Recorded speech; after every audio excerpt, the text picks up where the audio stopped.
Punjab and চিন bank recruitment 2025 ফালৰ পৰা নতুনকৈ ওলাইছে 110টা লোকেল বেংক অফিচাৰৰ কাৰণে পোষ্ট আৰু এই পোষ্টকেইটাৰ অনলাইন আবেদন কৰা লাষ্ট ডেট হৈছে আপোনালোকৰ 28 ফেব্ৰুৱাৰী 2025লৈকে আপোনালোকে অনলাইন যোগে আবেদন কৰিব পাৰিব আৰু পদকেইটা ওলাইছে আপোনালোকৰ 110টা লোকেল বেংক অফিচাৰৰ কাৰণে ওলাইছে পদ আৰু ইয়াৰে আপোনালোকৰ SC কাৰণে আছে ওলাইছে 14টা ST কাৰণে ওলাইছে 8টা OBC কাৰণে ওলাইছে 27টা EWS কাৰণে আছে 10টা UR কাৰণে আছে 51টা আৰু ইয়াৰে আপোনালোকৰ আমাৰ অসমৰ কাৰণে পোষ্ট আছে 10টা আৰু স্কেল অফ পে'টো থাকিব আপোনালোকৰ 48,480 টকাৰ পৰা আৰম্ভ কৰি আপোনালোকৰ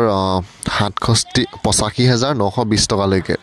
বয়সৰ ক্ষেত্ৰত আপোনালোকে 20ৰ পৰা 30 বছৰলৈকে আবেদন কৰিব পাৰিব যদিহে SC বা ST হয় 5 বছৰ বেছি হ'লেও পাৰিব OBC সকলে 3 বছৰ বেছি হ'লেও পাৰিব আৰু PWD সকলে 10 বছৰ বেছি হ'লেও আবেদন কৰিব পাৰিব শিক্ষাগত অৰ্হতাটো আপোনালোকৰ গ্ৰেজুৱেশ্যন কৰা বিচাৰিছে আপোনালোকে গ্ৰেজুৱেশ্যন কৰা হ'লে আবেদন কৰিব পাৰিব আৰু এপ্লিকেশ্যন ফিজটো SC ST PWD সকলে দিব লাগিব 100 টকা আৰু জেনেৰেল EWS OBC সকলে দিব লাগিব 850 টকা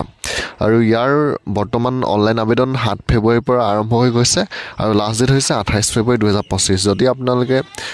এই পদকেইটাৰ কাৰণে আবেদন কৰিম বুলি ভাবিছে তেতিয়াহ'লে ইয়াৰ যোনটো অফিচিয়েল ৱেবছাইট আছে এই ৱেবছাইটটোত গৈ আপোনালোকে 28 ফেব্ৰুৱাৰীলৈকে অনলাইনত